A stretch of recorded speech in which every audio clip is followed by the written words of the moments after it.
Hi there and welcome again to the Believable RPG series, and here we're talking about making believable criminals. Okay, so what do Robin Hood, Luke Skywalker and Neo in the Matrix all have in common? Well, technically speaking, they are all criminals. They all transgress the rules that the society that they live under sets down. We know they're all heroes, but in the general sense of the word, they are how we define a criminal. They are these transgressive characters. So the first thing you need to think about in your fantasy world is what the kind of the rules, the laws, the limitations that you set. What are they? How do we define criminality? Now, in a standard RPG medieval setting, criminality is generally based around the protection of private property. For example, the number one criminal character is always going to be a thief or a rogue, someone that takes things that do not belong to them. You can have heroic thief characters. Of course, the first fantasy thief character of all was Bilbo Baggins, and his his light-fingeredness and stealthiness was all about righting historic wrongs and trying to reclaim things for the dwarves that horrible dragons had stolen off them.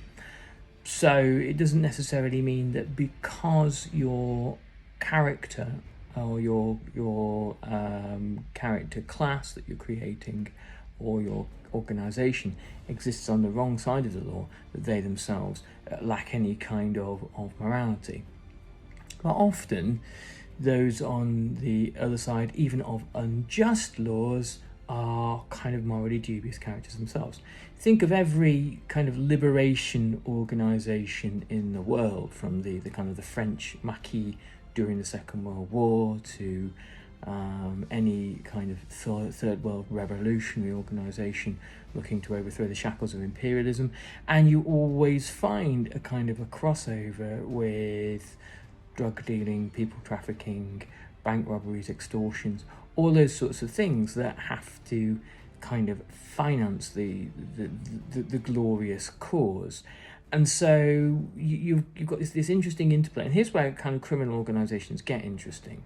Here's where we step away from them being kind of, sort of Charles Dickens sort of pickpockets, or the Baker Street Irregulars, or kind of lovable ragamuffins, into something much more complex.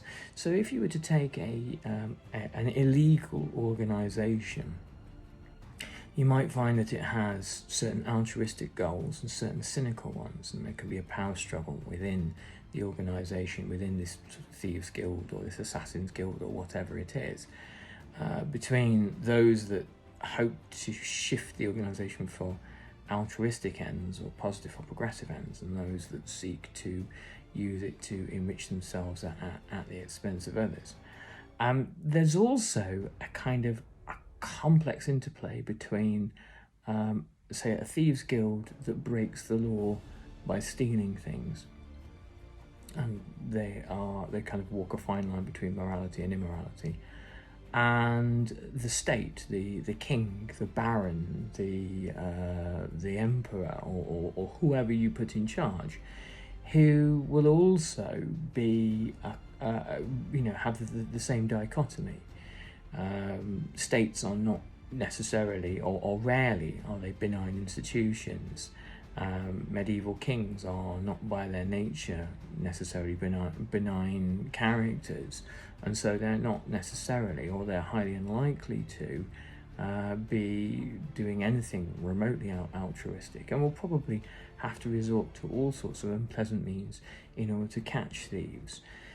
If you think for a moment about Robin Hood, now, if any American president was trying to defeat Robin Hood, they would do what they did in Vietnam, and, wipe out villages, or send troops of knights to villages to find out who was kind of funding and helping and financing the rebels and the outlaws, or they would uproot villages entirely and move them to different parts of Nottinghamshire and Derbyshire in sort of strategic hamlet sorts of ways.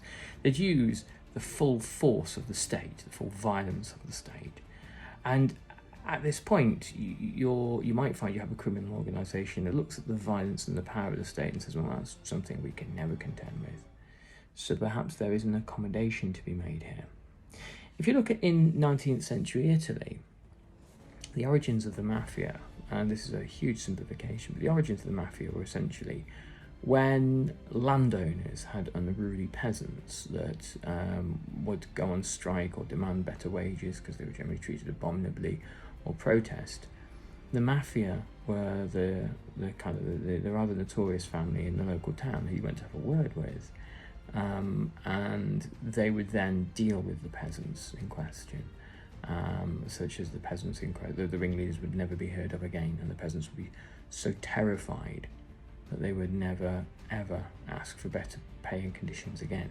And of course then the landowner would owe Dom so-and-so a favour to be called in at a later date. And so you can find that a criminal organisation can serve the interests of power. A criminal organisation might decide that it's best suited, if the local king or the baron or the landowner is having some sort of trouble, normally with the peasants or the townsfolk, you might find a criminal organisation is some extra muscle, or some people, or an organisation so embedded in the community, so connected to the lives of ordinary people, that they know the right people to go and give a good beating to. The criminal organisation will always exist for a particular reason. One of my kind of issues with Thieves Guilds in RPGs is that, firstly, that there's not much of a kind of a real world precedent for the Thieves Guild. There are crime families and criminal syndicates and all sorts of things, but they normally do things that are more profitable than just going around pinching things. A sort of petty acquisitive crime was always the kind of thing that the hungry and the desperate and the poor did, and were normally hanged for that, or in the case of Great Britain here, transported to places like Australia and Devil's Island and things like that from France. And so criminal organisations, sort of medieval criminal organisations, would have done all sorts of different types of things.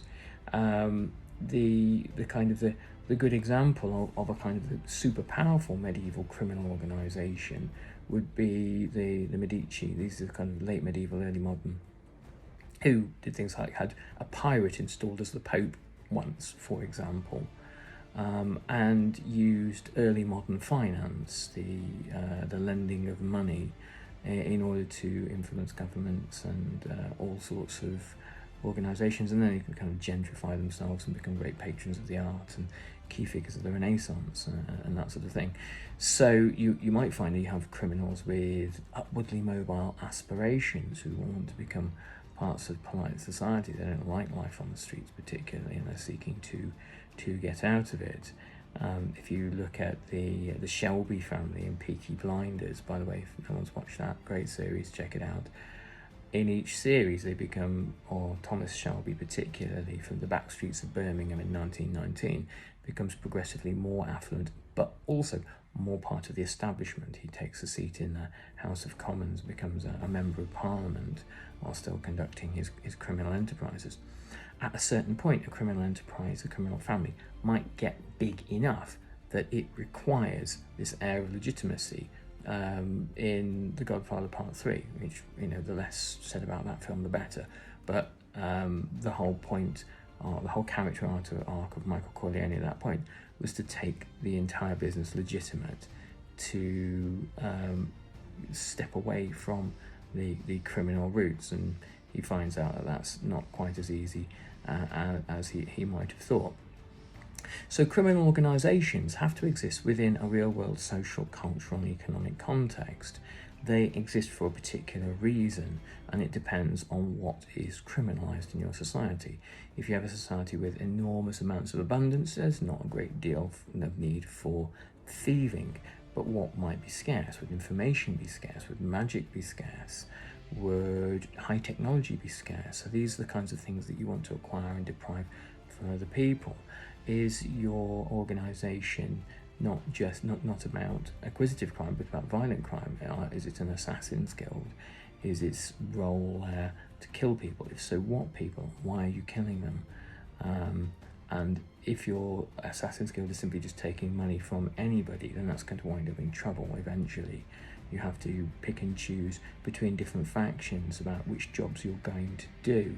Is your organisation about smuggling? If so, are you smuggling bad things, dangerous illegal drugs, human beings and weapons? Or are you smuggling food and supplies into parts of the city that have been barricaded off by the evil king? By situating your organisation, your criminal organisation, in a real world context and understanding what the rules of that world already are, then it will make sense. Otherwise, it'll be like the Thieves Guild that doesn't really have any reason for existing, and probably would, if it's just a Thieves Guild in a town going around stealing things, would probably be all arrested and hanged fairly quickly. Okay, so always apply this internal logic to what you're doing, and then that will make the world much more coherent. Thanks very much, and remember to subscribe and check out all the links below, and we'll catch you on the next Believable RPG video. All the best, bye bye.